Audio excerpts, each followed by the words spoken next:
High मिनासान konnichiwa न्याटको तयारीको लागि न्याट JLPT जुनसुकैको लागि तयारी पनि हामी लेसन 1 को थर्ड फेजमा आइसकेको छौँ। आज हामी कुरा गर्छौँ नो पार्टिकल। नो पार्टिकल भनेको चाहिँ कसको, कहाँको, के को, कहिलेको यस्तो क्वेसनहरूको क्वेसन र यसको एन्सरमा काम लाग्छ हैन। जस्तो यो ज्याकेट कहाँको हो, दोको नो देशका, नेपालको भन्नु पर्यो भने नेपारू नो देश। यसले चाहिँ कसको, कहाँको, जस्तो यो ज्याकेट कसको हो, कोनो ज्याकेट वा दारे नो देशका, कसको हो। यस्तो बेलामा जस्तो श्यामको हो भन्नु पर्यो भने श्यामसान नो देश, मेरो हो भन्नु पर्यो, मेरो होइन भन्नु पर्यो भने पनि वातासी नो जियारीमासेन।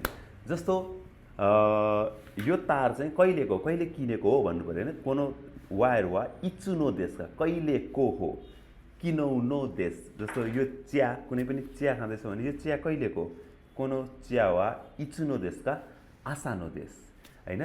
त्यस्तै दारेनो भयो, दोकोनो भयो, इचुनो भयो, अब नान्नो हैन। जस्तो तपाईहरु पसलमा जानुभयो केही खानलाई, स्यान्डविच खान जानुभयो, मोमो खान जानुभयो भने पनि कोनो मोमो वा नान्नो देशका, यो मोमो के को हो हैन। यस्तो बेलामा यो मोमो कोनो मोमो वा तोरिनो देश, कोनो मोमो वा बुतानो देश। जस्तो फर इक्जाम्पल मैले मेरो क्लासमा नि भन्ने गरेको छ यही एउटा उदाहरण म्याक्सिमम। जस्तो कोही ठेलामा राम भन्ने मान्छे ठेलामा गयो, मोमो पसलको ठेलामा, र रामले मगाए त्यहाँनिर मोमो। दाइ मोमो दिनुस् न भन्यो। अनि ठेलाको मान्छेले भन्यो नान्नो मोमो, मोमोलाई गेउजा भन्छ, नान्नो मोमो। त्यस पछाडि उसले भन्यो नान्नो भनेको के को हो नि त। अब के को एन्सर पनि यसको भन्नु पर्यो नि त हैन।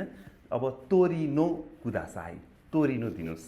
उसले दियो, उसले खायो, ओइसी देश, मिठो छ। कोनो तोरी वा दोकोनो देशका, यो चिकन चाहिँ कहाँको हो भनेर सोध्यो नि त हैन। अब दोकोनो भने चाहिँ दोको भनेको त प्लेसमा आउँछ भने चाहिँ प्लेसै एन्सर आउनु पर्यो।